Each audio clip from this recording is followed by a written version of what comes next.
Mandatory minicamp is officially underway for the Jacksonville Jaguars, and we're going to be talking about some good news along with some bad news. Although there is a little bit of a silver lining in terms of the bad news that we'll discuss on today's episode of Jags Now, powered by Chat Sports and presented by our wonderful friends over at Prize Picks.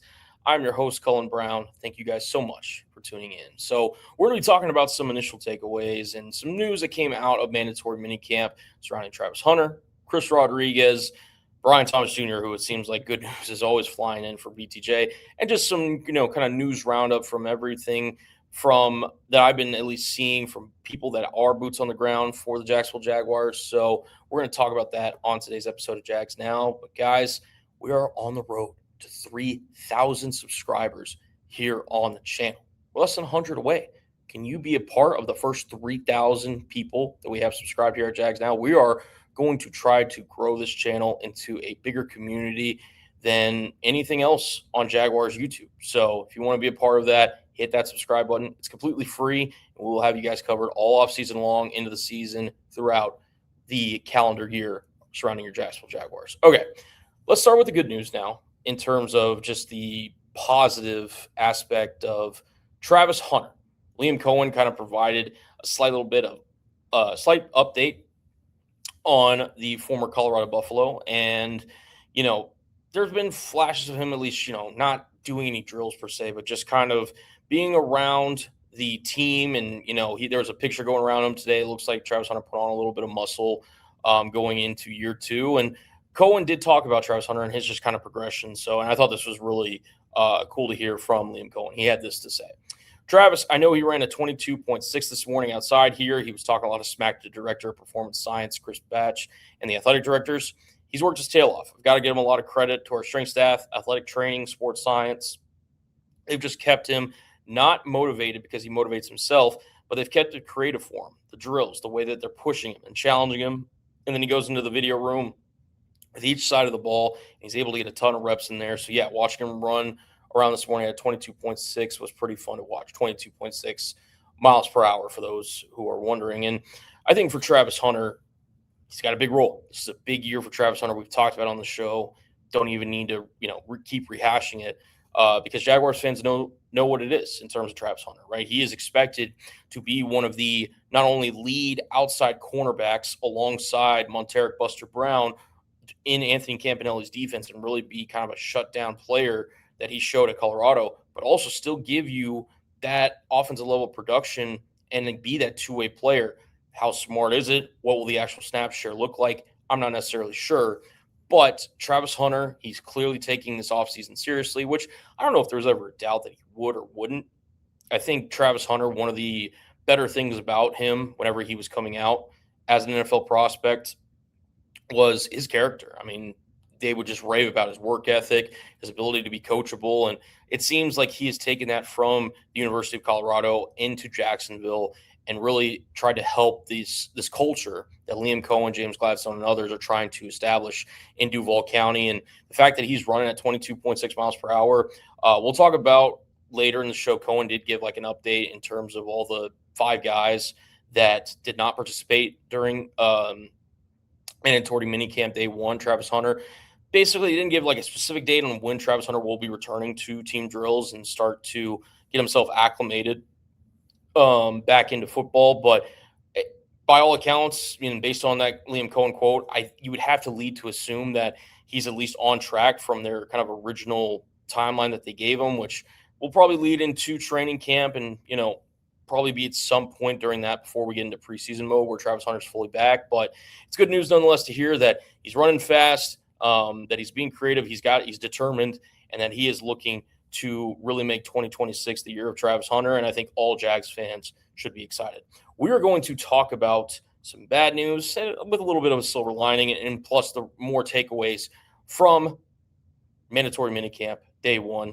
Lost my train of thought there for a second, but we would not be able to do this show if it wasn't for our wonderful friends over at Prize Picks. Today's show is sponsored by Prize Picks, America's #1 sports picks app. The playoffs are here for basketball. They're actually in the championship series along with hockey. Baseball is underway, and it's time to cash in with Prize Picks. Prize Picks is America's #1 sports picks app. It's the best place to win cash while watching sports. Prize Picks is available in most states, including California, Texas, and Florida.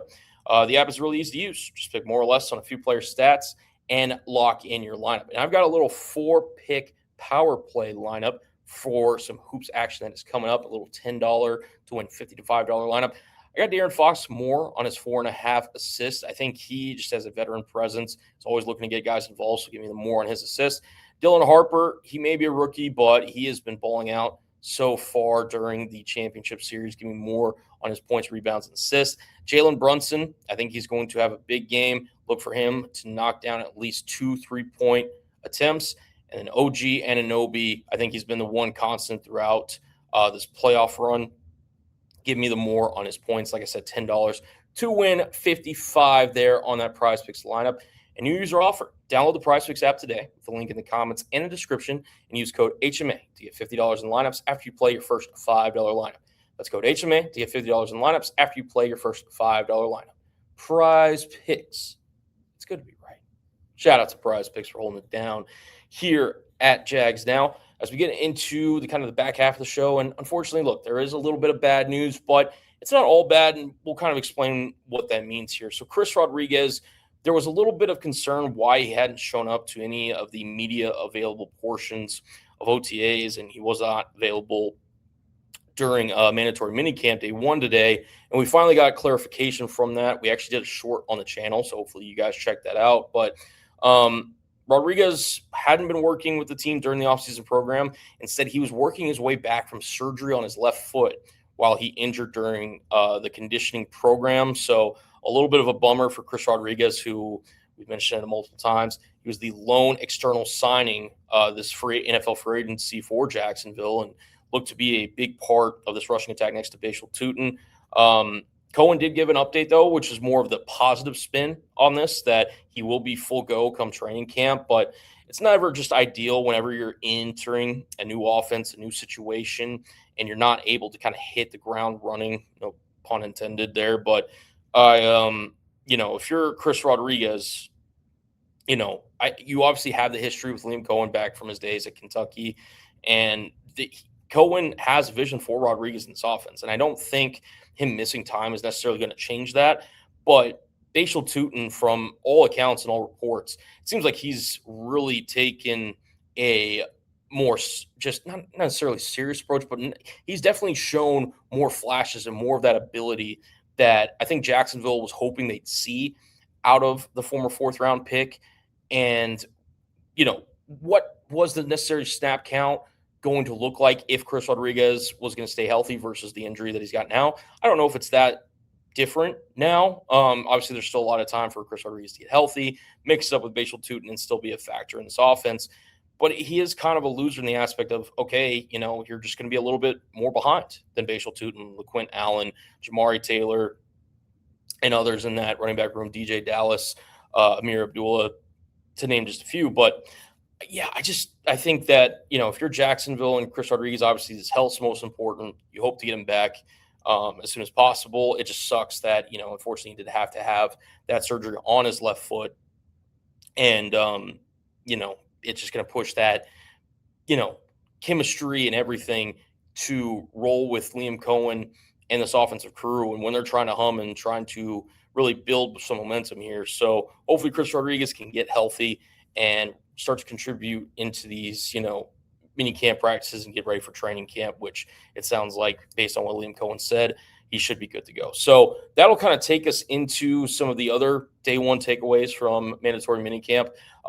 Chris Rodriguez was one of 5 players that did not practice during day 1 of OTAs. Like I mentioned, he should be ready for training camp. Cole Van Lanen was also somebody that is not set to practice today, or did not practice today, excuse me. Coen did say it's going to be a little longer in training camp before they expect to see Cole Van Lanen back in to that kind of rotation there. I would expect him to, again, for them to be cautious with Cole. He obviously ended the season injured, which you never love to see, and it's still kind of taking him some time to really get regaining full strength. And he was so huge for the Jacksonville offensive line last year that I don't think they're going to try to rush any things. They have been trying to working, I believe it was Wyatt Milam in at left tackle a little bit during mandatory minicamp today, which he's got that background from his time at West Virginia. But they're going to explore other options. They're not going to move Anton Harrison from right tackle, which I don't think was really much of a concern. There was some rumors there that he could be potentially looked at going into this offseason as, hey, if Cole Van Lanen's injury kind of lingers for a little bit, do they consider moving Anton Harrison? Based on all reporting that I've read, it seems like they're going to keep Anton Harrison at the right tackle spot, which I think is the correct move. Other players that did not participate, Travis Hunter, who we talked about, he's still on track. Like I just said, it's probably some point during training camp, maybe even a little longer, for Travis Hunter to get it fully acclimated.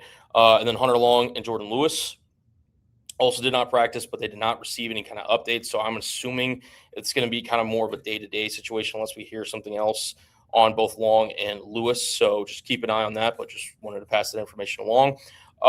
Somebody who has shined, and we're going to talk about the receivers and all the people that have shined, but Jabbar Muhammad, who he was a second-year player for this Jacksonville Jaguars team. And Coen did have a nice quote for Jabbar Muhammad, and he had this to say. I think Jabbar, he's made a lot of plays out here. You could argue for a most improved for Jabbar really over the last year, a guy that really spent the majority of the time last year on the practice squad giving show team reps.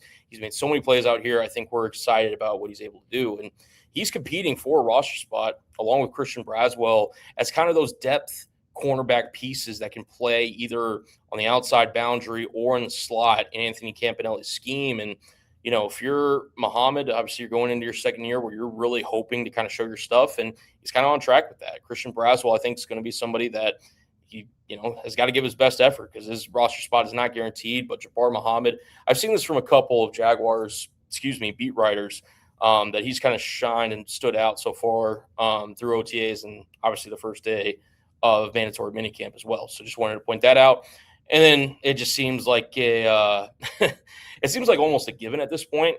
Every time I see any tweets about the Jaguars practicing and the open availability of the media, Brian Thomas Jr. just consistently is getting praise from Jaguars media members, and he's continuing to shine. We talked about it on this channel that he was the guy that I was keeping the biggest eye on in terms of what he was looking like through the offseason program. And again, it's OTAs. You don't want to overreact, and you don't want to hyperfixate on any one particular clip or any report or anything like that. But when you're consistently, getting kind of just stuff thrown out about you in a positive light, the way Brian Thomas Jr. has so far through OTAs and now into mandatory minicamp, you do have to take note if you're a Jaguars fan, which is only a good thing for this offense moving forward. Also, a couple of other receivers and rookies, Josh Cameron and CJ Williams, had really good days today. So really, it's all the receivers. It seems like they're getting good positive feedback from kind of OTAs and mandatory minicamp. But Josh Cameron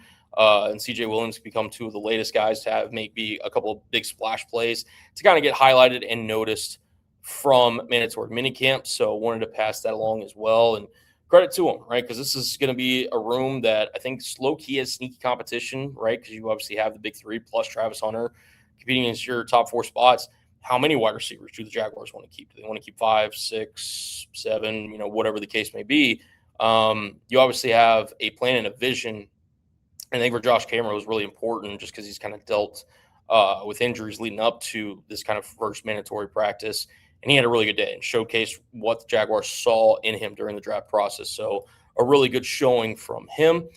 And, yeah, I think that, like I said, all receivers, really outside of like Jakobi Meyers, which I'm not really expecting Jakobi Meyers to, quote-unquote, pop off the page in terms of having a lot of reports. I think he's a guy who's a veteran in this league. He knows that he's, he knows when to turn it up in terms of being able to kind of deliver for an NFL team whenever they need him, especially this Jaguars team. So outside of that, I mean, every receiver, whether it's Parker Washington, Brian Thomas Jr., Travis Hunter with the, miles per hour thing today. And then obviously you've got Josh Cameron and CJ Williams. So a lot of good stuff coming in from the Jaguars receiving corps. It's always nice to hear. And that's pretty much the highlights that I got gathered from mandatory minicamp day one. Also, just before we get out of here, speaking of Travis Hunter, show Travis Hunter some love, man. He's continuing to be that guy that the Jaguars really want to invest in, and showcasing the character of why they traded up to select the former Colorado Buffalo. Type those THs down below to show Travis Hunter some support, man, and his continued road to recovery to getting back on the football field. I'm just excited for what he could bring the Jaguars team in 2026. And that is going to conclude this episode of Jags Now, presented by our wonderful friends at Prize Picks. Again, we will have you guys covered and any and all things Jacksonville Jaguars. Make sure you hit that sub button. And until next time, guys, peace out and have a great rest of your day.